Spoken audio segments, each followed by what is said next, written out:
作業療法士国家試験対策、国試がわかるの藤田さくらです。今回は咀嚼筋群を説明します。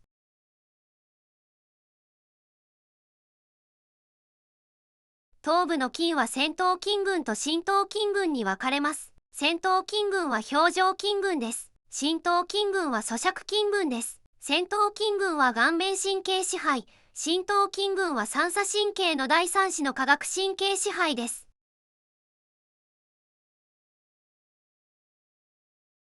咀嚼筋群です。咀嚼筋群は、後筋、側頭筋、内側翼突筋、外側翼突筋です。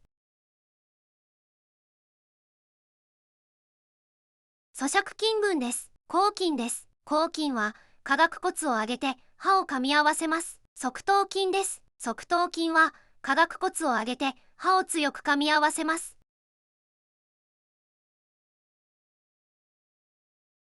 咀嚼筋群です。内側翼突筋です。内側翼突筋は、下顎骨を上げて歯を強く噛み合わせます。外側翼突筋です。外側翼突筋は、下顎骨を前方に引きます。後筋、側頭筋、内側翼突筋は、平行作用がありますが、外側翼突筋は、開口作用があります。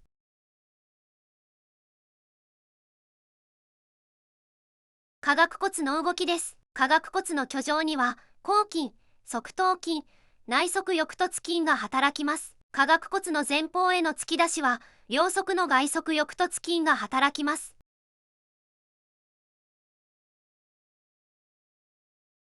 下顎骨の動きです。突き出した下顎骨を後方に戻すのは、両側の側頭筋後部が働きます。開口は、舌骨上筋群が主に働きますが、補助的に外側翼突筋も働きます。下顎を横に動かすのは、一側の外側翼突筋が働きます。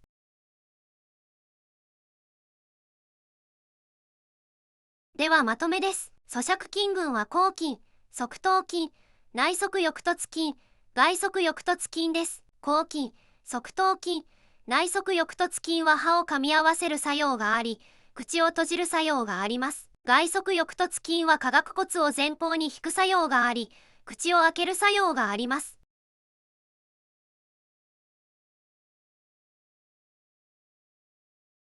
ではまとめです。下顎骨の居上は側頭筋、内側翼突筋、後筋です。下顎骨の突き出しは両側の外側翼突筋です。下顎骨を後方に戻すのは両側の側頭筋後部です。口を開けるのは舌骨上筋群の顎に腹筋、頸突舌骨筋、顎舌骨筋、音外舌骨筋です。